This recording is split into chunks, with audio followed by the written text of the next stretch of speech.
Hi everyone, welcome to my channel. My name is Nahal. I am the founder of Yoga Avec Moi, and in this video, I'm gonna share a story about my war times working in the hospital.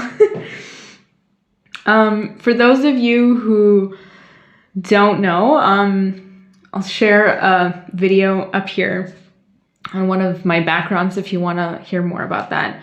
But I wanted to share one of the stories of the first time I witnessed a birth of life, like the first time I saw like a child being born.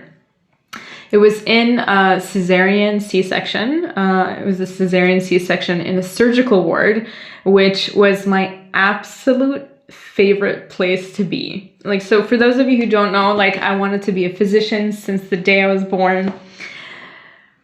Due to certain spiritual events and several career changes, from wanting to be a physician, working in public health, working in bioethics, and then now working in yoga and integrative yoga therapy and health through the yogic lens. I've had a lot of change. However, health is always one of those consistent, continuous things that have just persisted, and I don't think will ever go away, even though it will just be career changes within health. That's probably not gonna change. But essentially, the surgical ward was like my Disneyland. I wanted to be a surgeon. I wanted to be the only woman in the surgical wards because they're usually populated by dudes. And I wanted to be like one of those women in like the department that had the least women sort of situation, like a trailblazer. However, in this hospital that I was working at, it was a private obstetric and gynecology hospital. So the majority of the physicians and the surgeons were actually women. So I was blessed to actually see a lot of strong women, and I was so excited. And I don't know if you know that, but getting into the surgical ward when you are not a medical student is actually quite difficult. Even parents, even the husband of the baby cannot come into the surgical ward. So, however, I have been really blessed to be able to go into the surgical ward and even scrubbed in. I will only once, and I just cut a cord. That was about it. Don't worry, the medical community is still pretty safe. However, I was so passionate that physicians could basically not keep me out of the surgical. I would beg to just go in, because watching and seeing the inner workings of a human body that was created, like, oh my God, that just like marveled me. So I cannot share with you the excitement that I had watching my first birth. I'm like, oh my God, not only was it a birth, it was a cesarean birth. So it was surgery and watching life. It was like bam, bam, like so many amazing things happening in one go. And so when I walked in, so I was super excited to be in the surgical ward. And then, you know, everything is prepped. The woman was already prepped. The surgeon had just scrubbed in. I watched her go in, and they started the surgery. And I'm like standing there like a meter or two away from the patient and watching life being born. Lots of layers were cut. Baby came out. The umbilical cord was wrapped 3 times around its neck. And I'm here excited about watching a birth.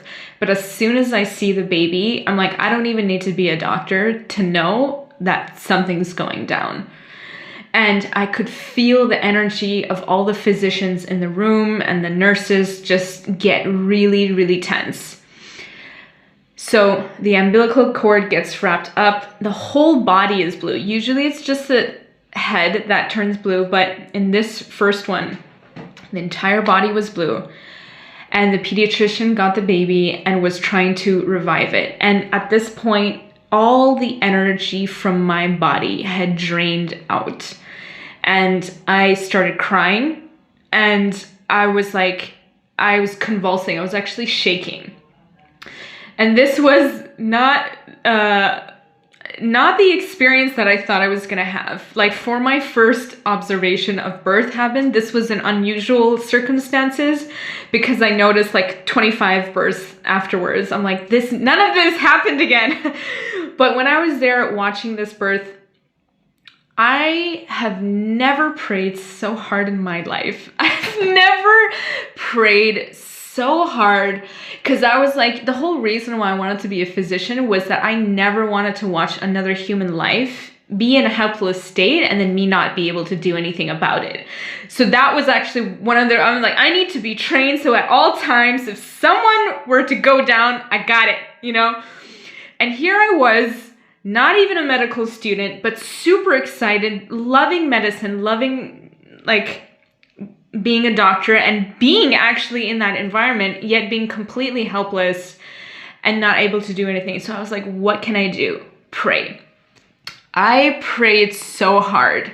And for those of you who know, a child cannot go without oxygen for more than 3 minutes. So I don't actually know how much time went by, but I can tell you it was about 2 minutes. It was the longest 2 minutes of my entire life.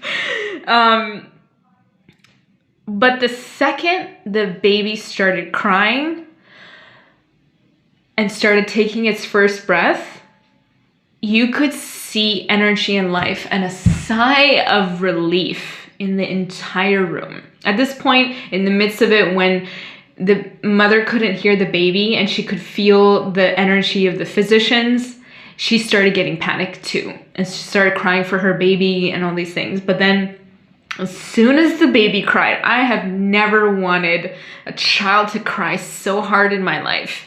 Because when the baby cries, like sometimes if they swallow some fluid in the womb, or, you know, if it gets choked, it clears up the airways. Also to mention that the exertion of the breath, which is the first breath that babies take, because within the womb, there's this magical system that the air and the oxygen of the mother gets transferred to the baby. So that's how they get air. So their first cry is their first ever opportunity to breathe life into this world. Not only to mention, it actually helps close one of the atriums in the heart, like two of the top most little chambers, so that it closes, and this pressure of this cry helps close it. So many of the children who don't cry, like, will have their hearts opened, and like basically oxygenated blood and deoxygenated blood cannot flow properly throughout the body. So that can be like a really big issue. So this cry of a child, this first breath of a human life, is so important. Is so incredibly important. It is actually the very foundation of life. Like, that's how physicians are like, got it, I did a successful birth, is when a baby can start breathing. When the baby has made its first cry, all of that situation has happened. And also at the same time, like at the end of life, you check your pulse, you check whether or not you're breathing, you check whether or not your heart is working, which is a magical system with the lungs in itself.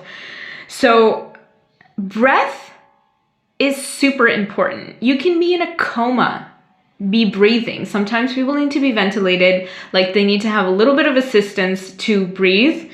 However, that mechanism keeps going on until, like, your brain could be dead. But it's like whether or not you're breathing is the thing that's gonna distinguish whether or not you died. And it's also the same thing that is gonna bring you to life from the womb world. So the breath, needless to say, is super important and a super magical, beautiful, wonderful thing that we continuously do throughout our life. It is the singular mechanism within our bodies that if we forget about it, it will go automatic. Like, we don't have to think about our breath and it'll go automatic. However, when we bring our consciousness to it, we can control it. There is no other system within the human gem that has these two qualities. It will go automatic when you're not thinking about it, and then you can control and regulate it when you bring your consciousness to it. Your heart is going to pump for you all the time. You can't even tell it to stop. You can't tell your body, your intestine, to stop digesting food. None of that. You can stop. However, your breath, you can actually consciously make it stop. And you can also conscious and then forget about it, and it will still continue going. So, I'm thinking of like jokes that I know about like people who are not breathing properly, but those are inappropriate for now. But what I wanted to say was the breath is huge. Duh. And in moments of our life where we have diseases or we have surprises or we're falling in love, we have changes and fluctuations of the breath. Not always are these fluctuations bad. Like, I don't think being in love and like not being able to breathe is necessarily a bad thing. However, it does have a physiological effect on you, and you know, it could be lethal. Like, definitely take care of yourself in that time. However, I'm thinking more about those times where you have a shortness of breath, your mind is in a lot of thought, and then you suddenly hold your breath and then you feel yourself exhale. In circumstances like this, any fluctuation change of the breath is directly correlated to the quality of your life, to the length of your life, and also to whether or not you have a disease. Often diseases are presented in a symptomatic way is some sort of situation that's happening within the breath. So I remember the first pediatric patient that I saw in a hospital. I was like, so who are we going to see and what's happening? The first symptom was this child is 2 years old and they're wheezing. And wheezing is like, and if I'm not mistaken, that is the inability to take inhales. And so there are different diseases that are even correlated from not being able to inhale breath, and then there's also diseases that are correlated to not being able to exhale. These are two very different mechanisms. So it's really fascinating, everything that has to do with the breath. And what I wanted to do with Yoga Avec Moi is to actually begin a breath practice program. So it's called the Pure Breath Program. It runs for like 12 weeks. And it basically teaches you how to regulate your breath in moments when your breath goes into that automatic zone and you're not conscious of it. So to bring it to this conscious space and to learn to see how it deals, how you can kind of change your neurobiochemistry just by changing your breath alone. In yoga, the breath is intimately correlated with the human soul. So it is not only a singular like indicator, connection of your body, your mind, and your soul, but it is also the doorway to greater spiritual awakening if that's what you're into. I remember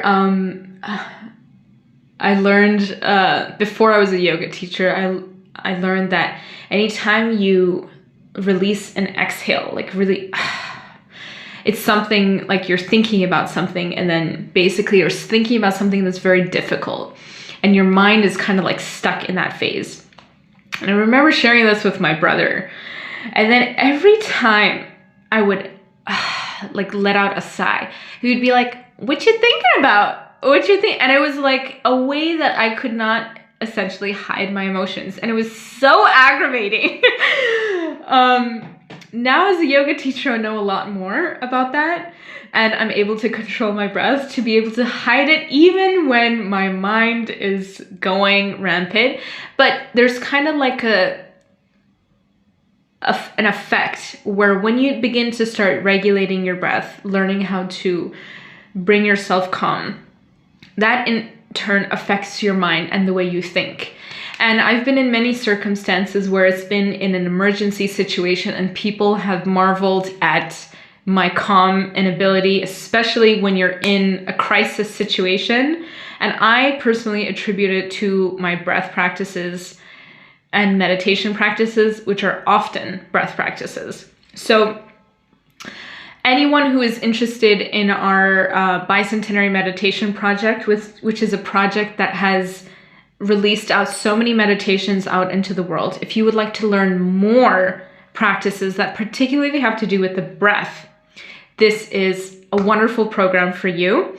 It is a part of our Yoga Avec Moi membership online portal, and this is the first 4 months of our membership portal, as well as the first ever online course that we're going to be offering to everyone. So it is very exciting, and I hope you join. And if this is something that you like, I will leave a blog down below to learn a little bit more about an introduction of the course, to see if it's something that's right for you.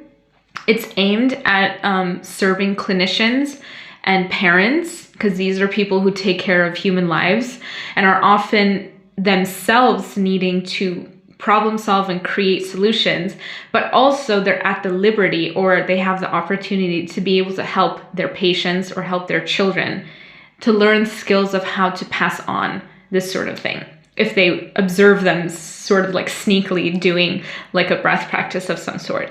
But it's also aimed to look kind of seamless in society. So some of the yogic practices like make you have like really funny mudras, like hand gestures and postures, whereas this 12-week program, I've done it so that physicians in a surgical ward standing with a mask on, no hands, their hands are unavailable, they can begin to regulate their breath in ways that will instantly bring them to calm and help them problem solve, which is essentially an absolute necessity, a necessary state for your physical body to be in order to be able to create those states.